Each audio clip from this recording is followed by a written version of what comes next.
Hello everyone, U P S C mind game ಚಾನಲ್ಗೆ ನಿಮಗೆಲ್ಲರಿಗೂ ಸ್ವಾಗತ. ಇವತ್ತಿನಿಂದ ಜಿಯೋಗ್ರಫಿಯ ಪ್ರಮುಖವಾದ ಟಾಪಿಕ್ಗಳನ್ನು ನಾವು ಸ್ಟಾರ್ಟ್ ಮಾಡ್ತಾ ಇದ್ದೇವೆ. ಇಷ್ಟು ದಿನ ಕೆಲವು ಬೇಸಿಕ್ ವಿಚಾರಗಳ ಬಗ್ಗೆ ನಾವು ಚರ್ಚೆ ಮಾಡಿದ್ವಿ. ಆದರೆ ಈಗ ಬಹಳ ಇಂಪಾರ್ಟೆಂಟ್ ಆದಂತಹ ಜಿಯೋಮಾರ್ಫಾಲಜಿ ಸ್ಟಾರ್ಟ್ ಆಗ್ತಾ ಇದೆ. ಜಿಯೋಮಾರ್ಫಾಲಜಿ ಇಷ್ಟು ದಿನ ನೀವು ಒಂದು ವೇಳೆ ಯಾವುದೇ ಒಂದು ವಿಡಿಯೋನ ನೋಡದೇ ಇದ್ದರೂ ಸಹ ಇಲ್ಲಿಂದ ಸ್ಟಾರ್ಟ್ ಮಾಡಿದರೂ ಒಳ್ಳೆಯದು. ಇಲ್ಲಿ ಬರುವಂಥ ಟಾಪಿಕ್ಗಳಿಗೆ ಸಂಬಂಧಪಟ್ಟ ಹಾಗೆ ಹಳೆ ವಿಡಿಯೋಗಳನ್ನು ನೋಡಿ. ಅದೆಲ್ಲವೂ ಇಂಪಾರ್ಟೆಂಟೇ, ಆದರೆ ಅದನ್ನು ಆಮೇಲೆ ಸಹ ನೋಡಬಹುದು. ಈಗಾಗಲೇ ಅದನ್ನು ಕವರ್ ಮಾಡಿದರೆ ವೆರಿ ಗುಡ್, ಆದರೆ ಇವತ್ತಿಂದ ನೋಡ್ಕೊಳ್ತಾ ಹೋಗಿ ಈ ಟಾಪಿಕನ್ನು. ಇಲ್ಲಿ ಬರುವಂಥ ವಿಷಯಗಳೆಲ್ಲ ಪ್ರಿಲಿಮ್ಸ್ ಹಾಗೂ ಮೇನ್ಸ್ ಎರಡಕ್ಕೂ ಇಂಪಾರ್ಟೆಂಟ್. ಮತ್ತು ಅದರ ಜೊತೆ ನಾನು ಇಲ್ಲಿ ಏನೇನು ಬರೀತಾ ಇರ್ತೀನೋ, please write what I am going to write. ನನಗೆ ಪ್ರತಿಯೊಬ್ಬರದ್ದು, ನೀವು ಯಾರ್ಯಾರು ನೋಡ್ತಿದ್ದೀರೋ ಪ್ರತಿಯೊಬ್ಬರದ್ದು ನಿಮ್ಮದೇ ಆದ ಹ್ಯಾಂಡ್ ರಿಟನ್ ನೋಟ್ಸ್ ಇರಲೇಬೇಕು. ನಾನು ಅದನ್ನು ಪದೇ ಪದೇ ಹೇಳ್ತಾ ಇರ್ತೇನೆ, ಯಾಕಂತಂದರೆ ಅದೇ ನಿಮ್ಗೆ ಹೆಲ್ಪ್ ಆಗೋದು. ಹ್ಯಾಂಡ್ ರಿಟನ್ ಮಾಡ್ಕೊಂಡ್ಮೇಲೆ ಅದನ್ನು ಇಷ್ಟು ದೊಡ್ಡ ನೋಟ್ಸ್ ಆಗಿಬಿಡುತ್ತೆ. ಅದು ದೊಡ್ಡ ನೋಟ್ಸ್ ಆಗಿರಲಿ, ಅದನ್ನೇ ನಾವು ಪದೇ ಪದೇ ಓದೋದಿಲ್ಲ. ಅದನ್ನು ರಿವಿಷನ್ ಮಾಡೋ ಟೆಕ್ನಿಕನ್ನು ಸಹ ಮುಂದೆ ಹೇಳ್ತೇನೆ. ಆದರೆ ಕ್ಲಾಸ್ ಮುಗಿಯೋ ತನಕ ನಿಮ್ಮ ಪ್ರತಿಯೊಂದು ಟಾಪಿಕ್ಕಿಗೆ ಸಂಬಂಧಪಟ್ಟ ಹಾಗೆ ನಿಮ್ಮ ನೋಟ್ಸ್ ಇರಬೇಕು. ಮತ್ತು ಇವತ್ತು ಅಥವಾ ಮುಂದಿನ ವಾರದಿಂದ ನಾನು ಪ್ರತಿದಿನ ಸಂಜೆ ಟೆಸ್ಟನ್ನು ಅರೇಂಜ್ ಮಾಡ್ತೇನೆ. ಅಂದರೆ ಯೂಟ್ಯೂಬಲ್ಲಿ ಟೆಸ್ಟಿನ ವೀಡಿಯೋ ಹಾಕ್ತೇನೆ. ಕ್ವಶನ್ಸ್ಗಳು ಬರ್ತಾ ಹೋಗುತ್ತೆ, ಅದರ ಡಿಸ್ಕಷನ್ ಸಹ ಆಗುತ್ತೆ. ಅದನ್ನು ಅಟೆಂಡ್ ಮಾಡ್ತಾ ಹೋಗಿ. ಆವಾಗ ನಿಮ್ಗೆ ಎಲ್ಲಿ ತಪ್ತಾ ಇದ್ದೀರಿ ಅಂತ ಗೊತ್ತಾಗುತ್ತೆ. ಆ ತಪ್ತಾ ಇರುವಂಥ ಪಾರ್ಟನ್ನು ಹೋಗಿ ಮತ್ತೆ ರಿವಿಷನ್ ಮಾಡಿ. ಎಲ್ಲವನ್ನ ಅದೇ ರೀತಿ ಈ ನೋಟ್ಸ್ ಇದೆ, ನಿನ್ನೆ ಯಾವುದು ಓದಿದಿರೋ ಅದನ್ನೇ ಇವತ್ತು ಓದ್ತೀರಿ, ಅದೇ ಥರ ಓದ್ತೀರಿ, ಡಿಫ್ರೆನ್ಸ್ ಏನೂ ಇರೋದಿಲ್ಲ. ಅದನ್ನೇ ಮತ್ತೆ ಅದೇ ರೀತಿ ಓದೋದಕ್ಕೆ ಮತ್ತೆ ಯಾಕೆ ನೀವೇ ಆಗಬೇಕು? ಅದು ಯಾರು ಬೇಕಾದರೂ ಓದ್ತಾರಲ್ವ. ಯು ಪಿ ಎಸ್ ಸಿ ಅಂತಂದರೆ ಆ ಕಾನ್ಸೆಪ್ಟ್ ಅರ್ಥ ಆಗಬೇಕು, ಕ್ವಶನ್ಗಳನ್ನು ಸಾಲ್ವ್ ಮಾಡಲಿಕ್ಕೆ ಬರಬೇಕು. ನಮ್ಮ ಫೋಕಸ್ ಅದರ ಮೇಲೆ. ರಿವಿಷನ್ ಅಂತ ಪದೇ ಪದೇ ಅದನ್ನೇ ಓದೋದು ಅಥವಾ ಅದನ್ನೇ ಬೈ ಹಾರ್ಟ್ ಮಾಡೋದು, ಅದರಿಂದ ಪ್ರಯೋಜನ ಇಲ್ಲ. ಹಾಗಾಗಿ ರೀಕಾಲ್ ಮಾಡಬೇಕು, ಅಪ್ಲಿಕೇಶನ್ ಮಾಡಬೇಕು. ಆ ಅಪ್ಲಿಕೇಶನ್ ಪಾರ್ಟನ್ನು ನಾವು ಸಾಲ್ವ್ ಮಾಡಬೇಕು. ಹಾಗಾಗಿ ನೋಟ್ಸ್ ಬರ್ಕೊಳ್ಳಿ, ಮತ್ತು ನಿಮಗೆ ಅದು ಹೆಲ್ಪ್ ಆಗ್ತಾ ಹೋಗುತ್ತೆ. ಜಿಯೋಮಾರ್ಫಾಲಜಿಯಲ್ಲಿ ನೋಡಿ, ಎರಡು ಪ್ರಿಲಿಮ್ಸ್ ಹಾಗೂ ಮೇನ್ಸ್ ಎರಡಕ್ಕೂ ಇಂಪಾರ್ಟೆಂಟ್ ಆದಂಥ ವಿಷಯಗಳು ಇಲ್ಲಿ ಬರ್ತಾ ಹೋಗುತ್ತೆ. ಪ್ರಿಲಿಮ್ಸು ಮತ್ತು ಮೇನ್ಸ್, ಇದನ್ನು ಬರೆದಿಟ್ಕೊಂಬಿಡಿ ಈಗಲೇ. ಯಾವುದು ಪ್ರಿಲಿಮ್ಸಿಗೆ ಇಂಪಾರ್ಟೆಂಟು, ಯಾವುದು ಮೇನ್ಸಿಗೆ ಇಂಪಾರ್ಟೆಂಟು ನೋಡಿ. ಪ್ರಿಲಿಮ್ಸಿಗೆ ಅರ್ತ್ ಸ್ಟ್ರಕ್ಚರ್,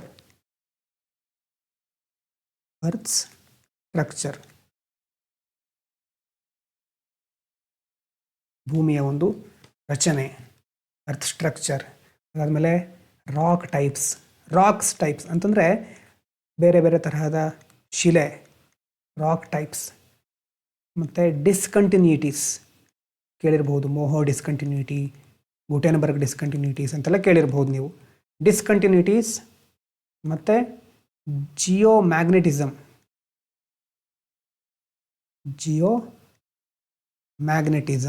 ಇದಿಷ್ಟು ಪ್ರಿಲಿಮ್ಸಿಗೆ ಇಂಪಾರ್ಟೆಂಟು. ಈ ಕಡೆ ಮೇನ್ಸಿಗೆ ರಾಕ್ ಸೈಕಲ್ ಮತ್ತು ಕಾಂಟಿನೆಂಟಲ್ ಡ್ರಿಫ್ಟ್ ಥಿಯರಿ.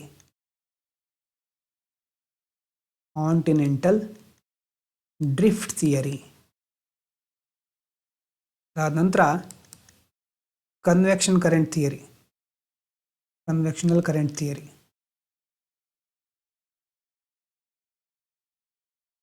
ಥಿಯರಿ. ಅದಾದ ನಂತರ ಸೀ ಫ್ಲೋರ್ ಸ್ಪ್ರೆಡಿಂಗ್ ಥಿಯರಿ. ಇದನ್ನು ಈಗಲೇ ಯಾಕೆ ಬರ್ಸ್ತಿದ್ದೀನಿ ಅಂತಂದರೆ, ಒಂದು ಸಾರಿ ಟಾಪಿಕ್ ಮುಗಿದ ಮೇಲೆ ಯಾವುದಕ್ಕೆ ನೀವು ಫೋಕಸ್ ಮಾಡಬೇಕು ಅನ್ನೋದು ನಿಮ್ಗೆ ಗೊತ್ತಿರಬೇಕು. ಈ ಚಾಪ್ಟರ್ ಓಪನ್ ಮಾಡಿದ ತಕ್ಷಣ ಓಹೋ ಇದು ಇಂಪಾರ್ಟೆಂಟ್, ಇದರಲ್ಲಿ ಇದನ್ನು ಮೊದಲು ಕವರ್ ಮಾಡಬೇಕು. Sea floor spreading theory. ಅದಾದ ನಂತರ plate tectonic, very very important. Plate tectonic ಇದಿಷ್ಟು ಇದರಲ್ಲಿ ನಾವು ಗಮನಿಸಲೇಬೇಕಾದಂಥ ಅಂಶ. ಹಾಗಾಗಿ ಬರೆದಿಟ್ಕೊಂಡ್ರಿ ಅಂತ ಅಂದ್ಕೊಳ್ತೇನೆ. ನಾವು ಫಸ್ಟ್ ನೋಡ್ಲಿಕ್ಕೆ ಹೊರಟಿರೋದು ಅರ್ತ್ ಸ್ಟ್ರಕ್ಚರ್ ಬಗ್ಗೆ ಅಂತಂದರೆ, ಕೆಲವೊಂದು ಕಡೆ ನೀವು ಕೇಳಿರಬಹುದು ಅರ್ತ್ ಹೇಗಿರುತ್ತೆ, ಬೇರೆ ಬೇರೆ ಥರ ಲೇಯರ್ಗಳಿರುತ್ತೆ ಅಲ್ವಾ. ಲೇಯರ್ಗಳಲ್ಲಿ ಕಾಣಿಸ್ತಾ ಇರಬಹುದು ಅಂದ್ಕೊಳ್ತೇನೆ. ಲೇಯರ್ ಕ್ರಸ್ಟು, ಕೋರು, ಮ್ಯಾಂಟಲ್ಲು, ಇದನ್ನೆಲ್ಲ ಕೇಳಿರಬಹುದು ನೀವು. ನಾವು ಡೈರೆಕ್ಟಾಗಿ ಈಗ ಲೇಯರ್ಗಳಿಗೆ ಹೋಗೋದಿಲ್ಲ. ಅವಾಗ ಏನಾಗ್ಬಿಡುತ್ತೆ, ಏನೋ ಒಂದು ಲೇಯರ್ ಇದೆ, ಹಾಗಿರಬಹುದು ಹೀಗಿರಬಹುದು ಅಂತ ಬೈಹ್ಯಾರ್ಟ್ ಮಾಡೋ ಒಂದು ಪರಿಸ್ಥಿತಿ ಬರುತ್ತೆ.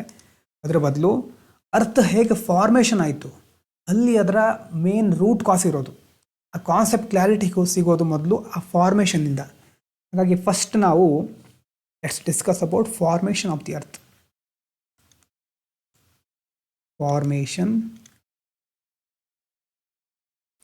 Of earth and phases of formation. Phases of formation ಇದನ್ನು ಮೊದಲು ನಾವು ತಿಳ್ಕೊಳ್ಬೇಕು.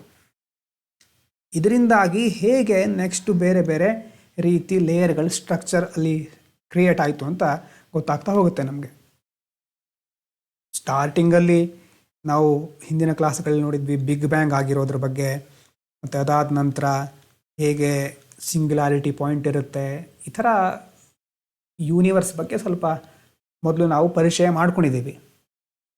ಬಿಗ್ ಬ್ಯಾಂಗಲ್ಲಿ ಆದಮೇಲೆ ಬಿಗ್ ಬ್ಯಾಂಗ್ ಆಗಿರೋದು 13.7 billion years, 13.7 billion years ago, ಅಷ್ಟು ವರ್ಷಗಳ ಹಿಂದೆ ಅದು ಬಿಗ್ ಬ್ಯಾಂಗ್ ಆಗಿರೋದು. ಈಗ ನಾವು ಅರ್ತ್ ಬಗ್ಗೆ ನೋಡೋದಾದರೆ ಎಷ್ಟು ವರ್ಷದ ಹಿಂದೆ ಹೋಗಬೇಕು? Have to go back to 4.5 billion years ago. BIA ಅಂತಂದರೆ ಬಿಲಿಯನ್ ಇಯರ್ಸ್ ಎಗೋ ಅಂತ ನಾನು ಇಲ್ಲಿ ಹೇಳ್ತಾ ಇರ್ತೇನೆ, ಅಂತಂದರೆ ಅದು ಶಾರ್ಟಾಗಿ ಬರೀತಾ ಇರ್ತೇನೆ. ಈಗ ಹೇಗೆ ಅರ್ತ್ ಫಾರ್ಮ್ ಆಯಿತು ಅನ್ನೋದಕ್ಕೆ ವೇರಿಯಸ್ ಥಿಯರಿಗಳಿದೆ, ತುಂಬ ಥರ ಥಿಯರಿಗಳಿದೆ. ಈ ಥರ ಸಿದ್ಧಾಂತ, ಬೇರೆ ಥರ ಸಿದ್ಧಾಂತ ಅನ್ನೋದೆಲ್ಲ ತುಂಬ ಜನರು ಕೊಡ್ತಾ ಹೋಗ್ತಾರೆ. ವೇರಿಯಸ್ ಥಿಯರೀಸ್ ಇದೆ. ಆದರೆ ಜಾಸ್ತಿ ಮೋಸ್ಟ್ ಎಕ್ಸೆಪ್ಟೆಡ್ ಥಿಯರಿ ಯಾವುದು ಅಂತಂದರೆ ಅಕ್ರೀಷನ್ ಥಿಯರಿ ಅಂತ. ಅಕ್ರೀಷನ್ ACCRETION ಅಕ್ರೀಷನ್ ಥಿಯರಿ. ಅಕ್ರೀಷನ್ ಅಂತಂದ್ರೆ ಏನು? ಹಾಗಾದರೆ ಅಕ್ರೀಷನ್ ಅಂತಂದರೆ like process of accumulation. Process of accumulation. Accumulate ಆಗೋದು ಅಂತಂದರೆ ಈಗ ಚಿಕ್ಕದು ಸೇರ್ಕೊಂಡು ದೊಡ್ಡದಾಗುತ್ತೆ. ಸ್ಮಾಲ್ ಪಾರ್ಟಿಕಲ್ಗಳು ಸೇರಿಕೊಂಡು ಸ್ಮಾಲ್ ಪಾರ್ಟಿಕಲ್ಗಳೆಲ್ಲ ಸೇರಿಕೊಂಡು ದೊಡ್ಡದಾಗ್ತಾ ಹೋಗೋದು, ಲಾರ್ಜ್ ಆಗ್ತಾ ಹೋಗೋದು, ಅಕ್ಯುಮುಲೇಟ್ ಆಗೋದು, ಒಂದಕ್ಕೊಂದು ಜೋಡಿಸ್ಕೊಳ್ತಾ ಹೋಗೋದು. ಹಾಗೆ ಈ ಒಂದು ಕಾನ್ಸೆಪ್ಟ್ ಯಾವುದು ಎಲ್ಲ ಹೆಚ್ಚು ಎಕ್ಸೆಪ್ಟ್ ಮಾಡ್ಕೊಂಡಿರುವಂಥ ಕಾನ್ಸೆಪ್ಟು ಥಿಯರಿ ಯಾವುದು? ಅಕ್ರೀಷನ್ ಥಿಯರಿ ಅಂತ. ಇದನ್ನು ಸ್ಟಾರ್ಟ್ ಮಾಡೋಕ್ಕಿಂತ ಮುಂಚೆ ಕೆಲವು ಬೇಸಿಕ್ ಕಾನ್ಸೆಪ್ಟ್ಗಳು ನಮ್ಗೆ ಗೊತ್ತಿರಬೇಕು. ಏನು ಬೇಸಿಕ್ ಕಾನ್ಸೆಪ್ಟು? ಫಸ್ಟ್ ಒನ್, ಈಗ ಯಾವುದೇ ಒಂದು object, any object having mass, ಅದಕ್ಕೆ ಮಾಸ್ ಇದೆ ಅಂತಂದರೆ having mass, it will have ಏನು? ಮಾಸ್ ಇರುವಂಥ ಎಲ್ಲ ಆಬ್ಜೆಕ್ಟ್ಗಳು ಏನು ಮಾಡುತ್ತೆ? It will have gravitational pull. Gravitational pull ಅಥವಾ ಗ್ರಾವಿಟೇಷನಲ್ ಫೋರ್ಸ್ ಅಂತ ಸಹ ಬರೀಬಹುದು. ಅಂತಂದರೆ ಯಾವ್ಯಾವ ವಸ್ತುಗಳಿಗೆ ಮಾಸ್ ಇರುತ್ತೋ ಎಲ್ಲವೂ ಸಹ ಗ್ರಾವಿಟೇಷನನ್ನು ಅಂತಂದರೆ ಎಕ್ಸ್ಪ್ರೆಸ್ ಮಾಡುತ್ತವೆ, ಗ್ರಾವಿಟೇಷನ್ ಪುಲ್ಲನ್ನು ಇಟ್ಕೊಂಡಿರುತ್ತವೆ. ಯಾವುದಕ್ಕೆ ಹೆಚ್ಚು ಮಾಸ್ ಇರುತ್ತೋ ಅದು ಜಾಸ್ತಿ ಗ್ರಾವಿಟಿ ಹೊಂದಿರುತ್ತೆ ಅಲ್ವಾ? ಈಗ 100 ಟನ್ ಇರಬಹುದು ಕೆಲವೊಂದು, ಇದಕ್ಕಿಂತ 5000 ಟನ್ನು, ಅದಾದಮೇಲೆ ನೆಕ್ಸ್ಟ್ 10,000 ಟನ್ನು, ಈ ಥರ ಯಾವುದಕ್ಕೆ ಜಾಸ್ತಿ ಮಾಸ್ ಇರುತ್ತೋ ಅದಕ್ಕೆ ಜಾಸ್ತಿ ಗ್ರಾವಿಟೇಷನ್ ಪುಲ್ಲನ್ನು ಹೊಂದಿರುತ್ತೆ. ಸೊ ಲಾರ್ಜರ್ ದಿ ಆಬ್ಜೆಕ್ಟ್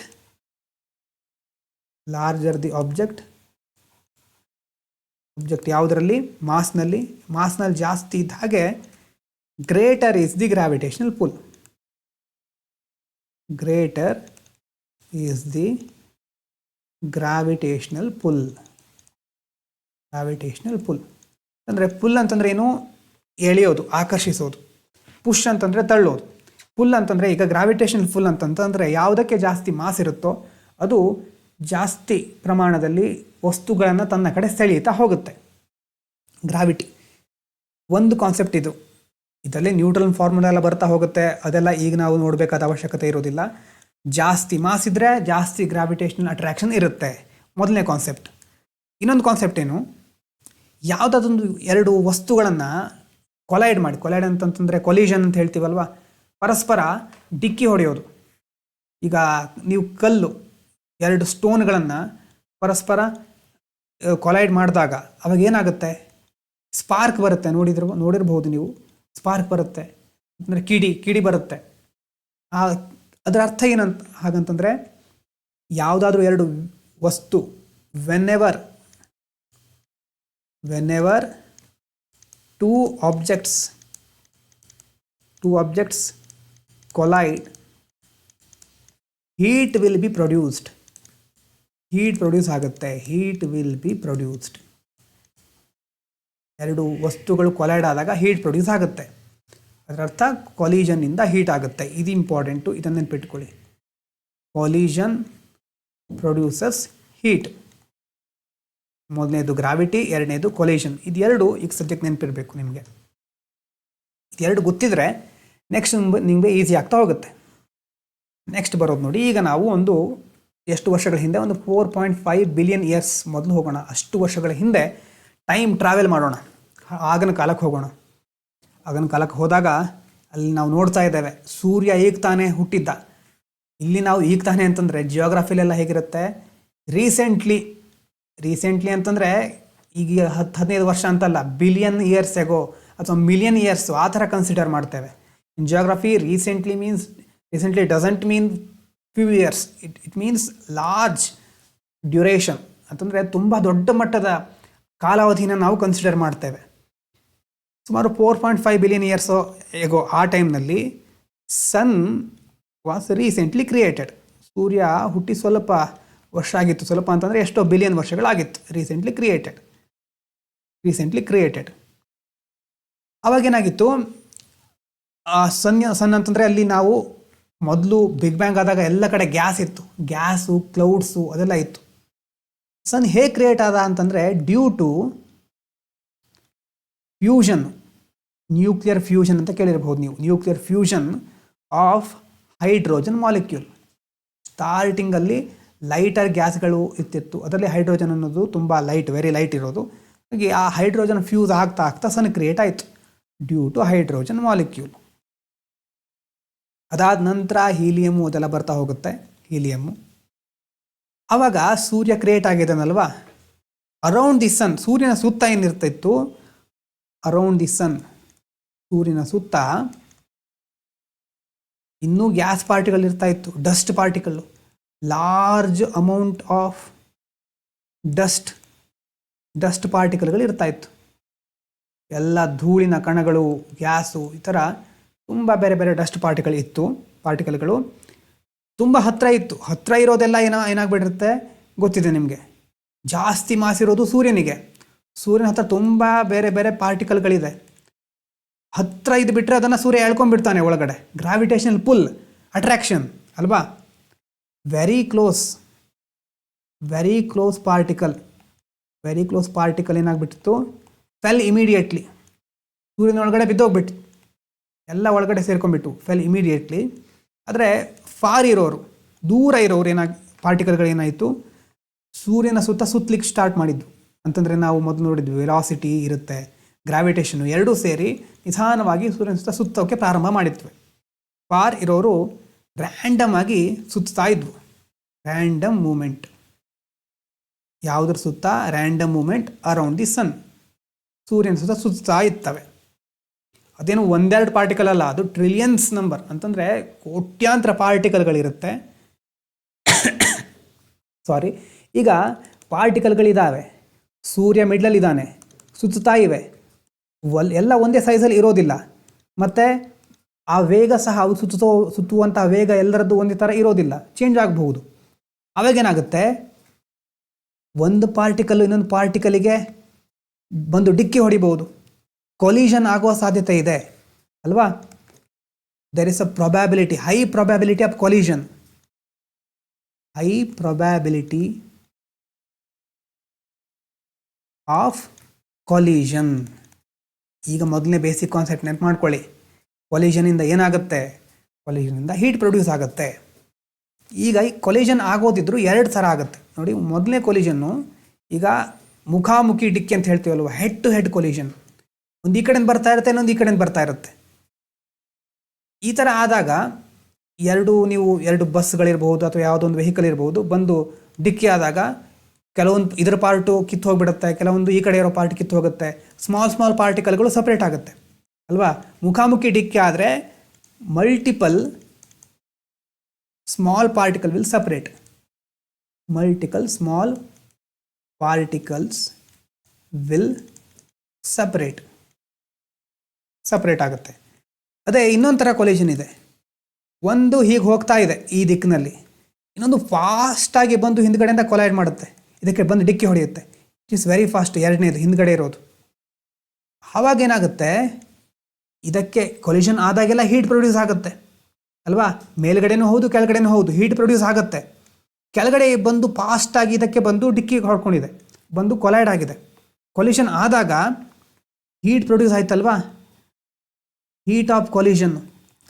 ಇಲ್ಲಿ ಪಾರ್ಟಿಕಲ್ಗಳು ಬೇರೆ ಆಗೋಕ್ಕಿಂತ ಆ ಹೀಟ್ನಿಂದಾಗಿ ಅದೆರಡು ಫ್ಯೂಸ್ ಆಗುತ್ತೆ. ಹೀಟ್ ಎಷ್ಟು ಪ್ರೊಡ್ಯೂಸ್ ಆಗುತ್ತೆ ಅಂತಂದರೆ ದೊಡ್ಡ ಮಟ್ಟದಲ್ಲಿ ಪ್ರೊಡ್ಯೂಸ್ ಆಗಿ ಎರಡು ಸೇರ್ಕೊಂಡ್ಬಿಡುತ್ತೆ, ಫ್ಯೂಸ್ ಬೈಂಡ್ ಆಗುತ್ತೆ, ಒಂದಕ್ಕೊಂದು ಸೇರ್ಕೊಂಡ್ಬಿಡುತ್ತೆ. ಹಾಗಾಗಿ ಇದು ಎರಡು ಥರದ್ದು ಕೊಲಿಷನ್ ಆಗ್ತಾ ಇರುತ್ತೆ. ಹಾಗಾಗಿ ಇಲ್ಲಿ ಸೂರ್ಯನ ಸುತ್ತಬೇಕಾದ್ರೆ ಒಂದು ಹೀಗೆ ಹೋಗ್ತಾ ಇರುತ್ತೆ, ಇನ್ನೊಂದು ಪಾರ್ಟಿಕಲ್ ಹಿಂದ್ಗಡೆಯಿಂದ ಬಂದು ಜೋರಾಗಿ ಅದಕ್ಕೆ ಬಡಿಯುತ್ತೆ. ಬಡಿದಾಗ ಹೀಟ್ ಜಾಸ್ತಿ ಪ್ರಮಾಣದಲ್ಲಿ ಪ್ರೊಡ್ಯೂಸ್ ಆದಾಗ ಎರಡು ಒಂದೇ ಪಾರ್ಟಿಕಲ್ ಆಗಿ ದೊಡ್ಡ ಪಾರ್ಟಿಕಲ್ ಆಗುತ್ತೆ. ಎರಡು ಚಿಕ್ಕದಿತ್ತು ಸೇರ್ಕೊಂಡ್ಬಿಟ್ಟು ದೊಡ್ಡ ಪಾರ್ಟಿಕಲ್ ಆಯಿತು. ಇದು ನಿಮ್ಗೆ ಗೊತ್ತಾಗಿರಬಹುದು. ಹಾಗಾಗಿ ಡಸ್ಟ್ ಪಾರ್ಟಿಕಲ್ ಏನಾಯಿತು, ಸೇರ್ಕೊಳ್ತಾ ಹೋಗಿದ್ವು. ಡಸ್ಟ್ ಪಾರ್ಟಿಕಲ್ಗಳು ಏನಾಗ್ತಾ ಇತ್ತು, ಸೂರ್ಯನ ಸುತ್ತಾ ಇತ್ತು. ಡಸ್ಟ್ ಪಾರ್ಟಿಕಲ್ ಮೇಲ್ಗಡೆ ನೋಡಿದ್ದಲ್ವಾ, dust particle moving around the sun, ಅಲ್ಲಿ ತನಕ ಇತ್ತು ನಮ್ಮ ಕತೆ. ಆಮೇಲೆ ಕೊಲಿಷನ್ ಬಗ್ಗೆ ನೋಡಿದ್ವಿ. ಇವುಗಳ ನಡುವೆ ಈಗ ಕೊಲಿಷನ್ ಸ್ಟಾರ್ಟ್ ಆಗುತ್ತೆ. Collision begin. ಅವಾಗ ಏನಾಗುತ್ತೆ, ಹೀಟ್ ವಾಸ್ ಪ್ರೊಡ್ಯೂಸ್ಡ್ ಬಂತು. ಈಗ ದೊಡ್ಡ ಮಟ್ಟದಲ್ಲಿ ಟೆಂಪ್ರೇಚರ್ ಜಾಸ್ತಿ ಆಯಿತು, ಹೀಟ್ ಪ್ರೊಡ್ಯೂಸ್ ಆಯಿತು. ಆವಾಗ ಚಿಕ್ಕದು ಸೇರಿಕೊಂಡು ದೊಡ್ಡದಾಯಿತು ಅಂತ ಹೇಳಿದ್ವಲ್ವ. ಹಾಗೆ ಸೈಜ್ ಆಫ್ ಪಾರ್ಟಿಕಲ್ ಏನಾಗುತ್ತೆ, ಇನ್ಕ್ರೀಸ್ ಆಯಿತು. ಇನ್ಕ್ರೀಸ್ ಆಗ್ತಾ ಮೊದಲಿನ ಸೈಜಲ್ಲಿ ಅವ್ರು ಇರೋದಿಲ್ಲ. ಮೊದಲು ಇಷ್ಟಿತ್ತು, ಕೊಲೈಡ್ ಆದಮೇಲೆ ಜಾಸ್ತಿ ಆಗುತ್ತೆ, ಆಮೇಲೆ ದೊಡ್ಡದಾಗ್ತಾ ಹೋಗುತ್ತೆ ಅಲ್ವಾ. ಅದರ ಅರ್ಥ ಏನು, few particles would be larger, ಕೆಲವೊಂದು ಪಾರ್ಟಿಕಲ್ಗಳು ಲಾರ್ಜ್ ಆಗ್ತಾ ಹೋಗುತ್ತೆ. Because of collision few particles would be larger, ದೊಡ್ಡ ಪಾರ್ಟಿಕಲ್ಗಳು ಕ್ರಿಯೇಟ್ ಆಗ್ತಾ ಹೋಗುತ್ತೆ, ಲಾರ್ಜರ್ ಅಲ್ವಾ. ಲಾರ್ಜರ್ ಇದ್ದ ಹಾಗೆ ಬೇಸಿಕ್ ಕಾನ್ಸೆಪ್ಟ್ ನೆನಪು ಮಾಡ್ಕೊಳ್ಳಿ. ಲಾರ್ಜರ್ ಇನ್ ಮಾಸ್ ಲಾರ್ಜ್ ಇದ್ದ ಹಾಗೆ ಏನಾಗುತ್ತೆ, ಅದಕ್ಕೆ ಯಾವುದು ಜಾಸ್ತಿ ಇರುತ್ತೆ, ಗ್ರಾವಿಟೇಷನ್. ಫುಲ್ ಸ್ಟಾರ್ಟಿಂಗಲ್ಲಿ ನೋಡಿದ್ದು gravitation. Few particles will be larger, that larger particle extends a larger gravitation force. ಅವುಗಳಿಗೆ ಜಾಸ್ತಿ ಗುರುತ್ವಾಕರ್ಷಣ ಶಕ್ತಿ ಇರುತ್ತೆ. ಲಾರ್ಜರ್ ಗ್ರಾವಿಟೇಷನಲ್ ಫೋರ್ಸ್ ಅಲ್ವಾ. ಫೋರ್ಸ್ ಜಾಸ್ತಿ ಇದ್ದ ಹಾಗೆ, ಗ್ರಾವಿಟೇಷನಲ್ ಪುಲ್ ಜಾಸ್ತಿ ಇದ್ರೆ ಏನಾಗುತ್ತೆ, ಜಾಸ್ತಿ ಅಟ್ರಾಕ್ಷನ್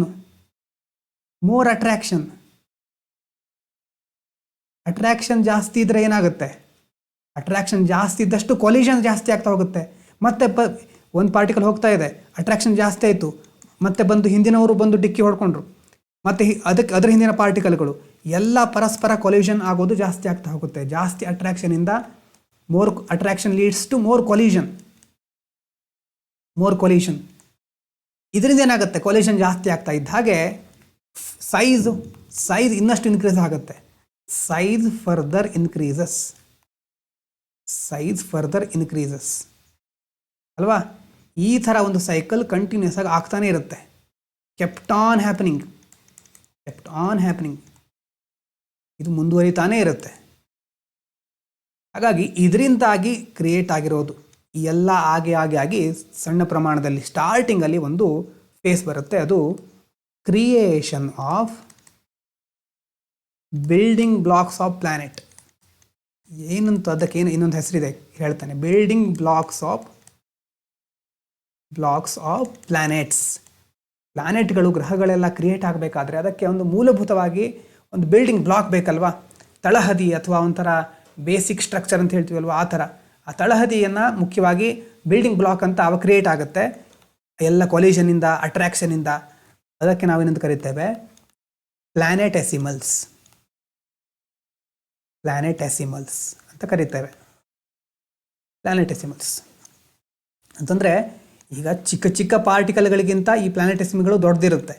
ಆದರೆ ಇನ್ನೂ ಪ್ಲ್ಯಾನೆಟ್ಗಳ ಸೈಜಿಗೆ ಬಂದಿರೋದಿಲ್ಲ. ಬೇಸಿಕ್ ಸ್ಟಾರ್ಟಿಂಗಲ್ಲಿ ನಾವಿರುವಂಥ ಫೇಸು ಪ್ಲಾನೆಟೆಸಿಮಲ್ ಫೇಸು. ಈಗ ಪ್ಲಾನೆಟೆಸಿಮಲ್ ತನಕ ಬಂದ್ವಿ. ಇವೂ ಸಹ ಸೂರ್ಯನ ಸುತ್ತುತ್ತಾ ಇರುತ್ತೆ. ಪ್ಲಾನೆಟೆಸಿಮಲ್ ಸಹ ಸುತ್ತುತ್ತಾ ಇವೆ. ಈಗ ಈ ಮುಂದಿನ ಕಥೆ ಏನು ಹಾಗಾದರೆ? ನಾವು ಪ್ಲಾನೆಟೆಸಿಮಲ್ಸ್ ಮೇಲ್ಗಡೆ ನೋಡಿದ್ವಲ್ವ, ಅವು ಸೂರ್ಯನ ಸುತ್ತಾ ಇವೆ. ಪ್ಲಾನೆಟೆಸಿಮಲ್ಸ್ ಮೂವಿಂಗ್ ಅರೌಂಡ್ ದಿ ಸನ್. ಆವಾಗ ಅದರಿಂದ ಏನಾಗುತ್ತೆ, ಎರಡು ದೊಡ್ಡ ದೊಡ್ಡ ಪ್ಲಾನೆಟೆಸಿಮಲ್ಗಳು ಕೊಲಿಷನ್ ಆಗ್ಲಿಕ್ಕೆ ಸ್ಟಾರ್ಟ್ ಆಗುತ್ತೆ. ಟು ಲಾರ್ಜರ್ ಆಬ್ಜೆಕ್ಟ್ಸ್, ಈಗ ಜಾಸ್ತಿ ದೊಡ್ಡದಿವೆ ಅವು ಅಲ್ವಾ ಪ್ಲಾನೆಟೆಸಿಮಲ್ಸ್. ಆಬ್ಜೆಕ್ಟ್ಸ್ ಇದು ಸ್ಟಾರ್ಟೆಡ್ ಕೊಲೈಡಿಂಗ್. ಅವು ಕೊಲೈಡ್ ಆಗ್ಲಿಕ್ಕೆ ಸ್ಟಾರ್ಟ್ ಆಗುತ್ತೆ. ಕೊಲೈಡಿಂಗ್, ದೊಡ್ಡ ದೊಡ್ಡ ಆಬ್ಜೆಕ್ಟ್ಗಳು ಕೊಲೈಡ್ ಆದಾಗ ಏನಾಗುತ್ತೆ, high amount of heat will be produced. ಜಾಸ್ತಿ ಹೀಟ್ ಪ್ರೊಡ್ಯೂಸ್ ಆಗುತ್ತೆ. High amount of heat will be produced. ಜಾಸ್ತಿ ಹೀಟ್ ಪ್ರೊಡ್ಯೂಸ್ ಆಯಿತು. ಆವಾಗ ಅದರಿಂದಾಗಿ ಏನಾಗುತ್ತೆ, ನಾವು ಸ್ಟಾರ್ಟಿಂಗ್ ಫೇಸಲ್ಲಿ ಪ್ರೋಟೋ ಅರ್ತ್ ಅಂತ ಕರೀತೇವೆ. ಈ ಥರ ಹೀಟ್ ಪ್ರೊಡ್ಯೂಸ್ ಆಗಿ ಕೊಲಿಷನ್ ಆಗಿ ಮತ್ತೆ ದೊಡ್ಡ ದೊಡ್ಡ ಆಬ್ಜೆಕ್ಟ್ಗಳು ಕ್ರಿಯೇಟ್ ಆಗುತ್ತಲ್ವ, ಆ ಸಂದರ್ಭದಲ್ಲಿ ನಾವಿದ್ದೇವೆ. ಇದರಿಂದಾಗಿ ಪ್ರೋಟೋ ಅರ್ತ್ ಹೀಟ್ ಪ್ರೊಡ್ಯೂಸ್ ಆದಾಗ ಬೈಂಡ್ ಆಗುತ್ತೆ. ಆವಾಗ ನೋಡೋದು ನೆನಪಾಗಿರಲಿ, ಎರಡು ಆಬ್ಜೆಕ್ಟ್ ಇದೆ, ಹೀಟ್ ಜಾಸ್ತಿ ಇದ್ದರೆ ಒಟ್ಟಾಗಿ ಬಿಡುತ್ತವೆ, ಅದರಿಂದ ದೊಡ್ಡ ಆಬ್ಜೆಕ್ಟ್ ಕ್ರಿಯೇಟ್ ಆಗುತ್ತೆ. ಈಗ ಇದರಿಂದಾಗಿ ಈ ಫೇಸ್ನಲ್ಲಿ formation of proto earth. Proto ಅಂತಂದರೆ ಪ್ರಿಮಿಟಿವ್ ಸ್ಟೇಜ್. ಅದು ಪ್ರೋಟೋ ಅರ್ತ್ ಅಂತಂದರೆ ಪ್ರಾಥಮಿಕ ಹಂತ ಅಂತ ಹೇಳ್ಬೋದು. ಪ್ರಿಮಿಟಿವ್, ಇಲ್ಲಿ ತನಕ ಬಂದ್ವಿ ನಾವು. ಪ್ರಿಮಿಟಿವ್ ಸ್ಟೇಜಲ್ಲಿ ಇದ್ದೇವೆ ಈಗ. ಈ ಪ್ರಿಮಿಟಿವ್ ಸ್ಟೇಜ್ನಲ್ಲಿ ನಿಮ್ಗೆ ಗೊತ್ತಿರಬಹುದು ಈಗ ಯಾವ ರೇಂಜಲ್ಲಿ ಇದ್ದೇವೆ ನಾವು. ಹೀಟ್ ಜಾಸ್ತಿ ಇದೆ. Heat is very very high. Heat ಜಾಸ್ತಿ ಇರೋದ್ರಿಂದ ಆ ಅರ್ತಿನ ಒಂದು ಲೇಯರ್ಗಳಿರ್ಬೋದು ಅಥವಾ ಅದರ ಫಾರ್ಮೇಷನ್ ಯಾವ ಥರ ಇರ್ಬೋದು, structure, because of heat, that heat leads to hot molten mass. ಅಂತಂದರೆ ಈಗ ಮೆಲ್ಟ್ ಆಗಿರೋದು ಮಾಸ್ಗಳೆಲ್ಲ ಮೆಲ್ಟ್ ಆಗಿತ್ತು. Molten mass which is combination of, ಅದರಲ್ಲಿ ಏನೇನಿತ್ತು, ಕಾಂಬಿನೇಷನ್ ಆಫ್ ಡಿಫ್ರೆಂಟ್ ಎಲಿಮೆಂಟ್ಸ್, ಬೇರೆ ಬೇರೆ ಎಲಿಮೆಂಟ್ಗಳಿತ್ತು. ಅದರಲ್ಲಿ ಹೀಟ್ ಜಾಸ್ತಿ ಇತ್ತು, ಮೆಲ್ಟ್ ಆಗಿತ್ತು. ಅದು ಮೋಲ್ಟನ್ ಮಾಸ್ ಅಂತ ಕರಿಬಹುದು ಅದರಲ್ಲಿ ತುಂಬ ಬೇರೆ ಬೇರೆ ಎಲಿಮೆಂಟ್ಗಳಿತ್ತು. ಈಗ ನೀವು ಮನೆಯಲ್ಲಿ ಒಂದು ಎಕ್ಸಾಂಪಲ್ ನೋಡಿ. ಒಂದು ಜಾರ್ ಇದೆ ಅಥವಾ ಒಂದು ಪಾತ್ರೆ ಇದೆ. ಪಾತ್ರೆಯಲ್ಲಿ ಕೆಳಗಡೆ ಇನ್ನೊಂದು ಲೇಯರು, ಮೇಲ್ಗಡೆ ಒಂದು ಲೇಯರು, ಈ ಥರ ಲೇಯರ್. ಇಲ್ಲಿ 3 ಲೇಯರ್ ಇದೆ ಅಂತ ಇಟ್ಕೊಳ್ಳಿ. ನೀರು, ವಾಟರ್, ಹನಿ, ಜೇನುತುಪ್ಪ, ಅದಾದ ನಂತರ ಆಯಿಲು, ಇಷ್ಟನ್ನು ಹಾಕ್ತೀರಿ ಇದರಲ್ಲಿ. ಇಲ್ಲಿ ಯಾವುದಿರುತ್ತೆ. ಡೆನ್ಸಿಟಿ ಅದೆಲ್ಲ ಹೌದು. ಅದು ನಾರ್ಮಲ್ ಆಗಿ ನೀವು ನೋಡಿದರೆ ಏನು ಗೊತ್ತಾಗುತ್ತೆ, ವಾಟರ್ ಎಲ್ಲಿರುತ್ತೆ, ಹನಿ ಎಲ್ಲಿರುತ್ತೆ, ಆಯಿಲ್ ಇರುತ್ತೆ. ಮುಖ್ಯವಾಗಿ ಜಾಸ್ತಿ ಕೆಳಗಡೆ ಇರೋದು ಹೆವಿಯೆಸ್ಟು ಅಲ್ವಾ. ಹೆವಿಯೆಸ್ಟು ಎಲ್ಲಿರುತ್ತೆ, that will sink to the bottom. ಜಾಸ್ತಿ ಹೆವಿ ಇರೋದು ಹನಿ ಬಂದು ಎಲ್ಲಿ ಸೇರಿಕೊಳ್ಳುತ್ತೆ, ಬಾಟಮಿಗೆ ಸೇರಿಕೊಳ್ಳುತ್ತೆ, ತಳಕ್ಕೆ ಸೇರಿಕೊಳ್ಳುತ್ತೆ. ಅದಾದ ನಂತರ ಲೈಟರ್ ಪಾರ್ಟಿಕಲ್ಲು, ಇಲ್ಲಿ ಲೈಟರ್ ಸಬ್ಸ್ಟೆನ್ಸ್ ಅಂತ ಹೇಳ್ಬೋದು. ಲೈಟೆಸ್ಟ್ ಏನಾಗುತ್ತೆ, ಲೈಟೆಸ್ಟ್ ಇರೋದು, ಜಾಸ್ತಿ ಕಡಿಮೆ ತೂಕ ಇರೋದು ಏನಾಗುತ್ತೆ, ಮೇಲ್ಗಡೆ ಫ್ಲೋಟ್ ಆಗ್ತಾ ಇರುತ್ತೆ, ತೇಲ್ತಾ ಇರುತ್ತೆ. ಹನಿ ಮೇಲ್ಗಡೆ ವಾಟರ್ ಇರುತ್ತೆ, ನೀರಿನ ಮೇಲ್ಗಡೆ ಆಯಿಲ್ ಇರುತ್ತೆ. ಇದನ್ನು ನೀವು ಗಮನಿಸಿರಬಹುದು. ಅದರ ಅರ್ಥ ಏನು, ಹೆವಿಯೆಸ್ಟು ಕೆಳಗಡೆ ಇರುತ್ತೆ ಬಾಟಮ್ನಲ್ಲಿ, ಲೈಟೆಸ್ಟು ಮೇಲ್ಗಡೆ ಇರುತ್ತೆ. ತೂಕ ಜಾಸ್ತಿ ಇರೋದು, ಡೆನ್ಸಿಟಿ ಜಾಸ್ತಿ ಇರೋದು, ಇದ್ರ ಬಗ್ಗೆ ನೀವು ತಿಳ್ಕೊಂಡಿರಬಹುದು ಮೊದಲೇ. ಹಾಗಾಗಿ ಹೆವಿಯೆಸ್ಟ್ ಕೆಳಗಡೆ ಇರುತ್ತೆ, ಲೈಟೆಸ್ಟ್ ಮೇಲಿರುತ್ತೆ, ಇಷ್ಟು ಗೊತ್ತಿದ್ರೆ ಸಾಕು. ಈಗ ಅರ್ತ್ನಲ್ಲಿ ಏನಾಗ್ತಾ ಇದೆ, ಇದನ್ನೇ ಈ ಒಂದು ಕಾನ್ಸೆಪ್ಟನ್ನೇ ಅರ್ತ್ ಕಡೆ ನಾವು ಮುಖ ಮಾಡಿ ನೋಡ್ಕೊಳ್ಳೋಣ. ಅರ್ಥಲ್ಲಿ ಏನಾಗ್ತಾ ಇದೆ, ಅಲ್ಲೇನಾಯಿತು, ಹೀಟ್ ಜಾಸ್ತಿ ಇತ್ತು, ಬೇರೆ ಬೇರೆ ಪಾರ್ಟಿಕಲ್ಗಳು, ಎಲಿಮೆಂಟ್ಸ್ಗಳೆಲ್ಲ ಒಟ್ಟಾಗಿ ಸೇರಿಕೊಂಡಿತ್ತು, ಮೋಲ್ಟನ್ ಮಾಸ್ ಆಗಿತ್ಕೊಂಡಿತ್ತು. ಅದೇ ಒಂದು ಪ್ರಾಸೆಸ್ಸು ಇಲ್ಲೂ ಸಹ ಅರ್ತ್ನಲ್ಲೂ ಸಹ ನಾವು ಕಾಣಬಹುದು. ಈ ಕಡೆ ಈ ಒಂದು ಸರ್ಕಲಲ್ಲಿ ಬಿಡಿಸಿದ್ರೆ ನಿಮ್ಗೆ ಗೊತ್ತಾಗಬಹುದು. ಅರ್ತ್ ಇದೆ, ಅರ್ತ್ ಹೀಗಿದೆ. ನಾವು ಸ್ಟ್ರಕ್ಚರ್ ಬಗ್ಗೆ ಅದು ರೌಂಡ್ ಅಲ್ಲ ಅಂತೆಲ್ಲ ನೋಡಿದ್ವಿ, ಆದರೆ ಇಲ್ಲಿ ನಾನು ಎಕ್ಸಾಂಪಲಿಗೆ ಕೊಡಲಿಕ್ಕೆ ಹೇಳ್ತಾ ಇರೋದು. ಜಾಸ್ತಿ ತೂಕ ಇರೋದು ಅಥವಾ ಡೆನ್ಸ್ ಹೆವಿ ಇರೋದು ಎಲ್ಲಿ ಬಂದು ಸೇರಿಕೊಳ್ಳುತ್ತೆ? ಇದು ಸರ್ಫೇಸು ಇದೆಲ್ಲ ಸರ್ಫೇಸು, ಹೊರಗಡೆದು ಮೇಲ್ಗಡೆ ಇರೋದು ಅಲ್ವಾ? ಮೇಲ್ಗಡೆ ಇದು ಕೆಳಗಡೆ ಇದು ಆ ಒಂದು ಕಾನ್ಸೆಪ್ಟ್ ಅಲ್ಲ. ಇಲ್ಲಿ ಹೆವಿ ಇರೋದು ಸಿಂಕ್ ಆಗುತ್ತೆ ಒಳಗಡೆ, ಹೆವಿಯೆಸ್ಟು ಒಳಗಡೆ ಬಂದು ಸೇರಿಕೊಳ್ಳುತ್ತೆ. ಇನ್ನು ಲೈಟರ್ ಮಟೀರಿಯಲ್ಸು, ಲೈಟರ್ ಪಾರ್ಟಿಕಲ್ಗಳು ಮೇಲ್ಗಡೆ ಇರುತ್ತೆ, ಒಳಗಡೆ ಹೆವಿ, ಮೇಲ್ಗಡೆ ಲೈಟೆಸ್ಟ್ ಅದೆಲ್ಲ ಮೇಲ್ಗಡೆ ಇರುತ್ತೆ. ಈ ಒಂದು ಕಾರಣದಿಂದಾಗಿ ಬೇರೆ ಬೇರೆ ಡಿಫ್ರೆಂಟ್ ಟೈಪ್ ಆಫ್ ಎಲಿಮೆಂಟ್ಸ್ಗಳು ಇತ್ತು ಅಂತ ನೋಡಿದ್ವಿ ಹಿಂದೆ ಅಲ್ವಾ? ಹೀಟಿಂದಾಗಿ ಏನಾಯಿತು? ಮೋಲ್ಟನ್ ಮಾಸ್ ಇತ್ತು. ಮೋಲ್ಟನ್ ಮಾಸ್, ಆ molten mass consist of different elements.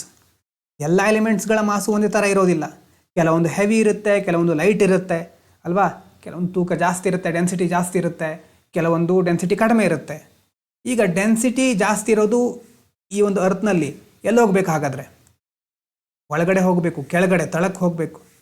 ಕಡಿಮೆ ಇರೋದು, ಡೆನ್ಸಿಟಿ ಕಡಿಮೆ ಇರೋದು ಮೇಲ್ಗಡೆ ಇರುತ್ತೆ. ಅದು ಎಲ್ಲದಕ್ಕೆ ಈ ಒಂದು ಪ್ರೊಸೆಸ್ಸಿಗೆ ಏನಂತ ಕರಿತೇವೆ ನಾವು? ಇಲ್ಲಿ ಏನಾಗ್ತಾ ಇದೆ? ಫಾರ್ಮೇಷನ್ ಆಫ್ ಲೇಯರ್ ಫಾರ್ಮೇಷನ್ ಆಗ್ತಾ ಇದೆ. Formation of layer. ಇದಕ್ಕೆ ಇನ್ನೊಂದು ವರ್ಡ್ ಸಹ ಇದೆ, ಸ್ಟ್ರಾಟಿಫಿಕೇಶನ್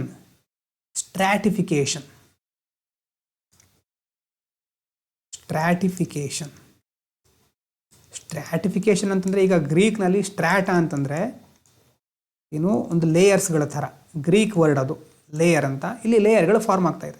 ಸ್ಟ್ರಾಟಿಫಿಕೇಶನ್ ಅಂತಂದರೆ ಅರೇಂಜ್ಮೆಂಟ್ ಇನ್ ಲೇಯರ್ಗಳಲ್ಲಿ ಅದು ಅರೇಂಜ್ ಹಾಕೊಂಡಿದೆ. ಈಗ ಅರೇಂಜ್ಮೆಂಟ್ ಇನ್ ಲೇಯರ್ಸ್, ಈ ಥರ ಒಂದು ಲೇಯರ್ ಕ್ರಿಯೇಟ್ ಆಯಿತು. ಹಾಗಾಗಿ ಈಗೇನಾಗಿದೆ? ಅಟ್ ದಿಸ್ ಪಾಯಿಂಟ್ ಅರ್ತ್ ಇದೆ ಅಲ್ವಾ? ಅರ್ತ್ನಲ್ಲಿ ಮುಖ್ಯವಾಗಿ ಹೆವಿ ಮಟೀರಿಯಲ್ಗಳು, ಹೆವಿ ಎಲಿಮೆಂಟ್ಗಳು ಯಾವುದು? ಐರನ್ನು, ಇದೆಲ್ಲ ಹೆವಿ.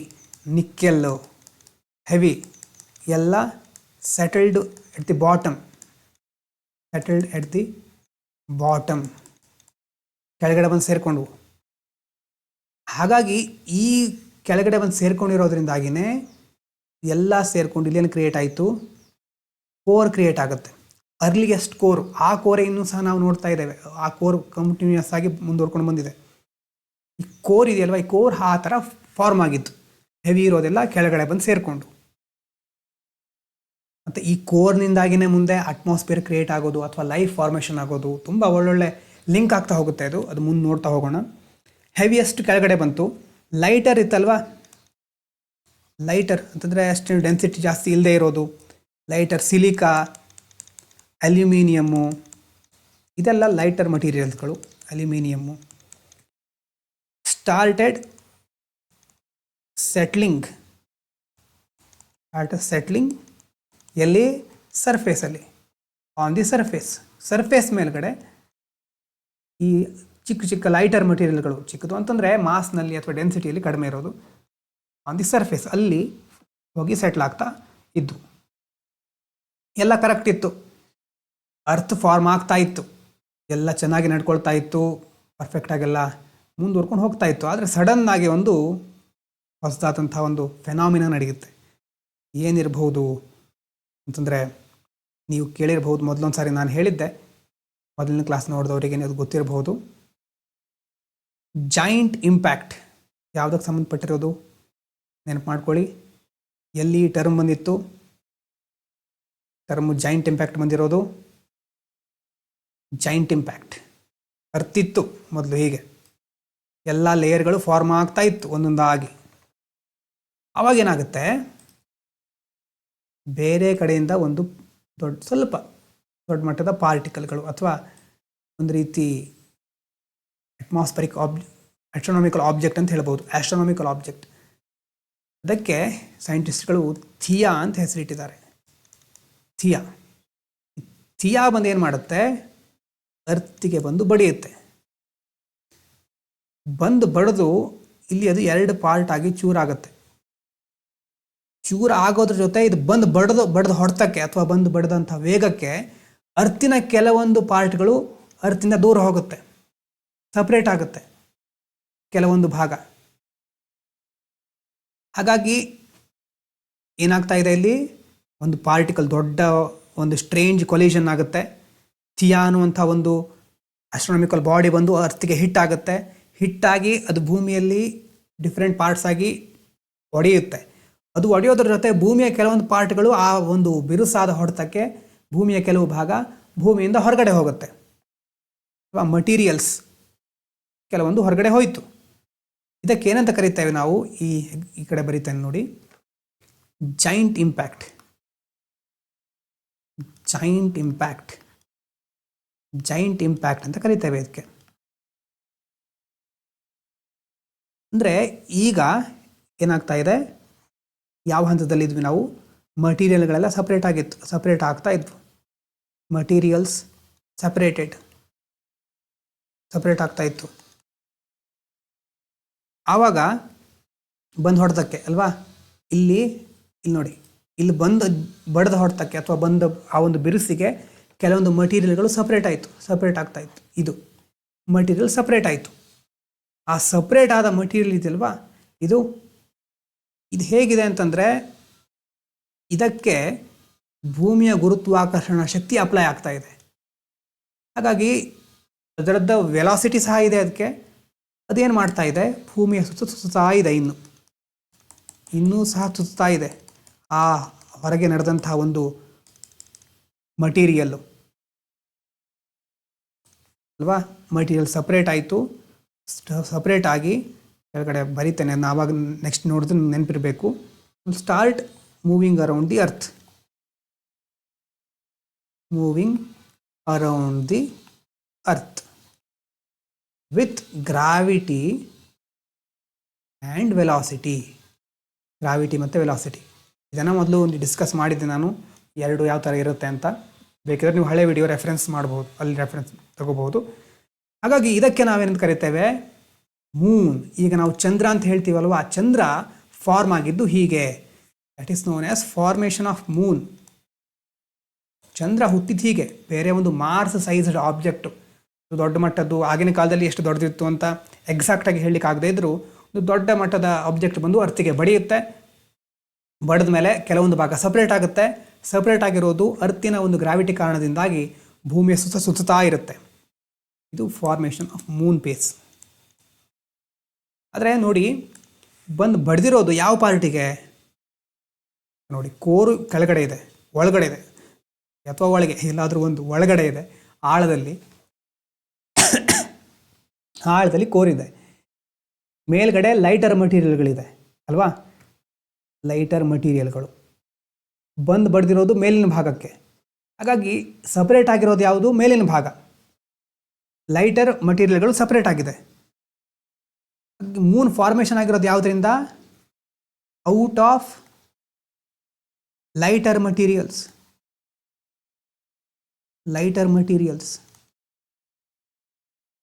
ಇದಕ್ಕೆ ನಾವೇನಂತ ಕರಿತೇವೆ, ಶಾರ್ಟ್ ಆಗಿ ಜಾಯಿಂಟ್ ಇಂಪ್ಯಾಕ್ಟ್ ಹೈಪೋಥಿಸಿಸ್ ಅಂತ ಕರಿತೇವೆ. ನೀವು ಇಲ್ಲೂ ಬರ್ಕೊಂಡ್ರೂ ಆಗುತ್ತೆ, ಜಾಯಿಂಟ್ ಇಂಪ್ಯಾಕ್ಟ್ ಹೈಪೋಥಿಸಿಸ್. ಈಗ ನಿಮಗೀಗ ನಿಧಾನವಾಗಿ ಒಂದೊಂದೇ ಕಾನ್ಸೆಪ್ಟ್ ಕ್ಲಿಯರ್ ಆಗ್ತಾ ಹೋಗುತ್ತೆ. ಮೂನು ಲೈಟರ್ ಮಟೀರಿಯಲ್ಗಳಿಂದ ಆಗಿದೆ. ಲೈಟರ್ ಮಟೀರಿಯಲ್ ಲೈಟ್ ಇದೆ ಅಂತಂದರೆ ಏನು, ಮಾಸ್ ಜಾಸ್ತಿ ಇರುತ್ತಾ, ಕಡಿಮೆ ಇರುತ್ತಾ? Mass is less. That means gravitation ಅಥವಾ ಗ್ರಾವಿಟೇಷನಲ್ ಪುಲ್ ಆಫ್ ಮೂನ್ ಜಾಸ್ತಿ ಇರುತ್ತಾ, ಕಡಿಮೆ ಇರುತ್ತಾ? It is also very less ಅಲ್ವಾ, ಅದು ಕಡಿಮೆ ಇರುತ್ತೆ. ಹಾಗಾಗಿ ಮೂನಲ್ಲಿ ಏನು ಪ್ರಾಬ್ಲಮ್ ಅಂತಂದರೆ, ಗ್ರಾವಿಟೇಷನ್ ಅಟ್ರಾಕ್ಷನ್ ಜಾಸ್ತಿ ಇಲ್ಲ ಮೂನ್ದು. ಯಾಕಂದರೆ ಮಾಸ್ ಕಡಿಮೆ ಇದೆ, ಲೈಟರ್ ಮಟೀರಿಯಲ್ಗಳಿಂದ ಆಗಿದೆ. It is not able to moon ಹೇಳ್ತಾ ಇರೋದು ಇಲ್ಲಿ, it is not able to keep or hold air particle. Moon ಅಷ್ಟು ಗ್ರಾವಿಟೇಷನ್ ಕಡಿಮೆ ಎಷ್ಟಿದೆ ಅಂತಂದರೆ ಏರ್ ಪಾರ್ಟಿಕಲ್ಗಳನ್ನು ಸಹ ಅದಕ್ಕೆ ಹೋಲ್ಡ್ ಮಾಡ್ಲಿಕ್ಕೆ ಆಗ್ತಾ ಇಲ್ಲ, ಅದನ್ನು ಸೈಡ್ಕೊಳ್ಳಿಕ್ಕೆ ಆಗ್ತಾ ಇಲ್ಲ, ಏರ್ ಪಾರ್ಟಿಕಲ್ಸ್. ಹಾಗಾಗಿ ಈ ಕಾರಣದಿಂದಾಗಿಯೇ ಮೂನ್ ಮೇಲ್ಗಡೆ moon does not have an atmosphere, ಅಲ್ಲಿ ವಾತಾವರಣ ಇಲ್ಲ. Moon does not have an atmosphere. ಅದೇ ಅರ್ತಿದು, earth gravity is very high, gravity is high and earth retained the gases, ಎಲ್ಲ ಗ್ಯಾಸ್ಗಳನ್ನು ರಿಟೈನ್ ಮಾಡ್ಕೊಳ್ತಾ ಹೋಗಿದೆ. ಆ ಕಾರಣದಿಂದಾಗಿ ನಮ್ಮ ಭೂಮಿ ಮೇಲ್ಗಡೆ ಅಟ್ಮಾಸ್ಫಿಯರ್ ಇದೆ. ಇದು ಸಿಂಪಲ್ ಆಗಿ ಕಾನ್ಸೆಪ್ಚುವಲ್ ಆಗಿ ನಾವು ನೋಡಿರೋದು ಅಟ್ಮಾಸ್ಫಿಯರ್. ಇಷ್ಟು ನಿಮ್ಗೆ ಅರ್ಥ ಆಗಿರ್ಬೋದು ಅಂತ ಅಂದ್ಕೊಳ್ತೇನೆ. ಮೂನಿನ ಮೇಲೆ ಯಾಕೆ ಅಟ್ಮಾಸ್ಫಿಯರ್ ಇಲ್ಲ, ಅಲ್ಲಿ ವಾತಾವರಣ ಯಾಕಿಲ್ಲ ಅನ್ನೋದು ನಿಮಗೆ ಗೊತ್ತಾಗಿರ್ಬೋದು. ಹಾಗಾಗಿ ಇಷ್ಟನ್ನು ಇವತ್ತು ಗಮನಿಸಿದ್ವಿ. ಇದರ ಮುಂದೆ ಏನಾಯಿತು, ಮೂನ್ ಬಂತು, ಆದರೆ ಅರ್ತಿನ ಮುಂದಿನ ಕೆಲವು ಫೇಸ್ಗಳು ಇನ್ನೂ ಇಂಟ್ರೆಸ್ಟಿಂಗ್ ಆಗಿದೆ. ಇವತ್ತು ಇಲ್ಲಿಗೆ ಸ್ಟಾಪ್ ಮಾಡೋಣ, ಮುಂದಿನ ಕ್ಲಾಸ್ನಲ್ಲಿ ಮುಂದುವರಿಸೋಣ. Thank you so much. Stay healthy, stay fantastic. Video ಇಷ್ಟ ಆಗಿದ್ದರೆ, ಅರ್ಥ ಆಗಿದ್ದರೆ ಲೈಕ್ ಮಾಡಿ, ಶೇರ್ ಮಾಡಿ. ನಿಮ್ಗೆ ಏನು ಅನಿಸುತ್ತೋ ಅದನ್ನು ಕಮೆಂಟ್ ಮಾಡಿ. ಇನ್ನೂ ಸಬ್ಸ್ಕ್ರೈಬ್ ಆಗಿಲ್ಲದೆ ಇದ್ದರೆ ಸಬ್ಸ್ಕ್ರೈಬ್ ಮಾಡಿ. Thank you.